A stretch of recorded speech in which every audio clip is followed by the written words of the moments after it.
to the media news. Osun State Governor Senator Adeleke has disclosed that his administration is making efforts at returning the state to its top commercial and industrial status. The governor, represented by the Commissioner for Commerce and Industry, Reverend Bumi Jenyo, said this at the Osun State Special Day joining the 2024 Lagos International Trade Fair held at the Tafawa Balewa Square, Lagos State.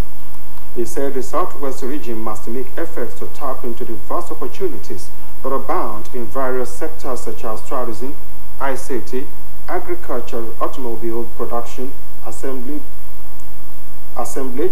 components and services, technology, industrial and business machinery, chemicals, agro-processing, mining, gemstones mining, textile and leather, among others. He added that Southwest region has a large productive population and market for movement of goods and services in the region. Nigeria is backing a two-state solution to the long-running Israel-Palestine crisis.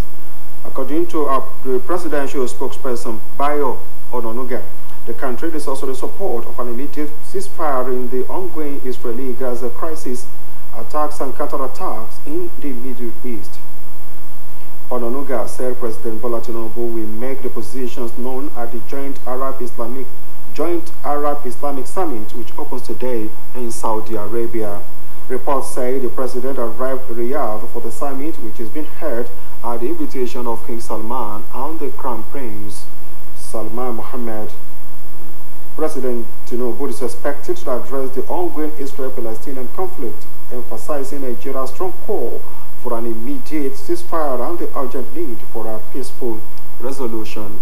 Nigeria will also advocate renewed efforts to revive the two-state solution as a pathway to lasting peace in the region.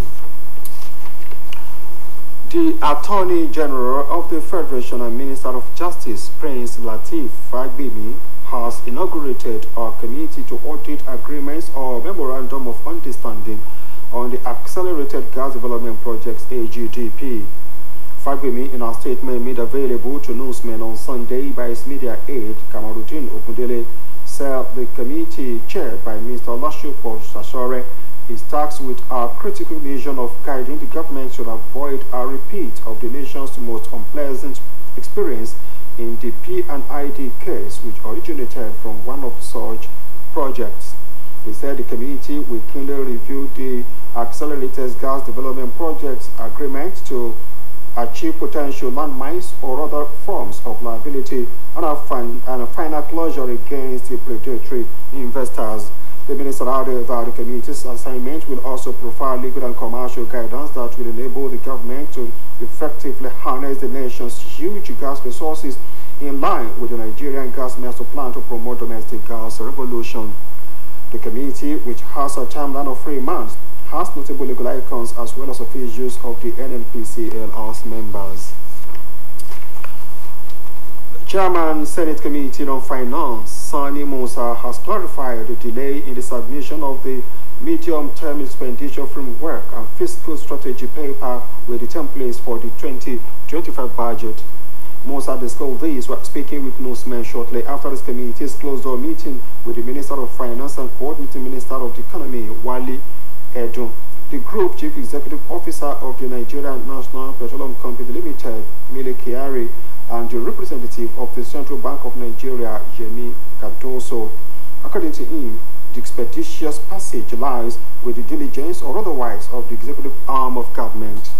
Before the presentation of the annual budget by the President, before the joint sitting of both chambers of the National Assembly, the medium-term expenditure framework contains the oil price benchmark, projected oil production per day, exchange rate of the naira to the US dollar, inflation rate, among all other fiscal templates must have been submitted to both chambers for discussion.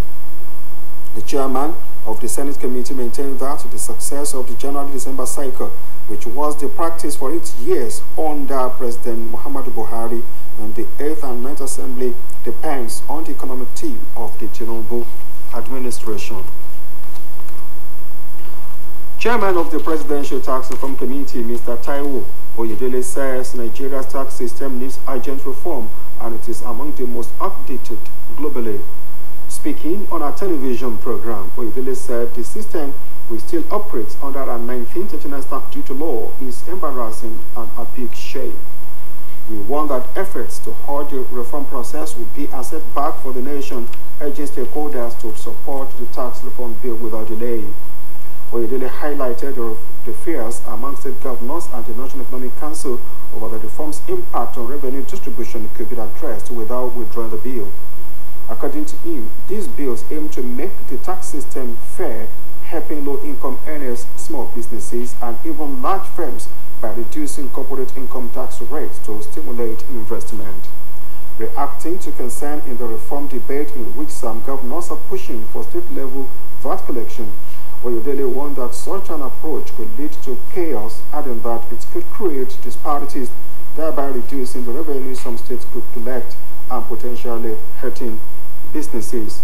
The proposed tax reform bill, it explains, suggests a unified approach where the Federal Inland Revenue Service will handle VAT collection on behalf of all states, saying the reform intends to enhance data accuracy, improve economic planning, and reduce compliance burdens on businesses. And out to sport. Hosts Nigeria and Iraq dominated the 2024 Lagos Valuejet Para Table Tennis Open, claiming 6 gold medals each at the events held at the Molade Okoya Thomas Hall, Teslim Balogun Stadium, Lagos. The 3-day International Table Tennis Federation tournament featured players from the United Kingdom, Iraq, Iran, Cameroon, Togo, Benin Republic, Ivory Coast, and Nigeria in both singles and doubles events. Despite Nigeria's strong performance throughout the tournament, the final day saw the visiting Iraqi team take a center stage. The highlight was Muqtaddar Al-Sarraj's thrilling 3-2 victory over Paris 2024 Paralympic Games bronze medalist Isao Ogunkunle in the men's single class 3-4 final, with Al-Sarraj silencing the home crowd with a 13-11 win in the deciding game. This year's edition also showcased the remarkable skills of physically challenged athletes, to the delight of the president of the Paralympic Committee of Nigeria, Sunday Odebode. Lagos State Governor Babajide Sanwo-Olu praised the athletes for their remarkable performances and pledged continual support for the tournament and its participants. And on the foreign scene, people in Mauritius have casted their ballots in the parliamentary election that has been clouded by a wiretapping scandal.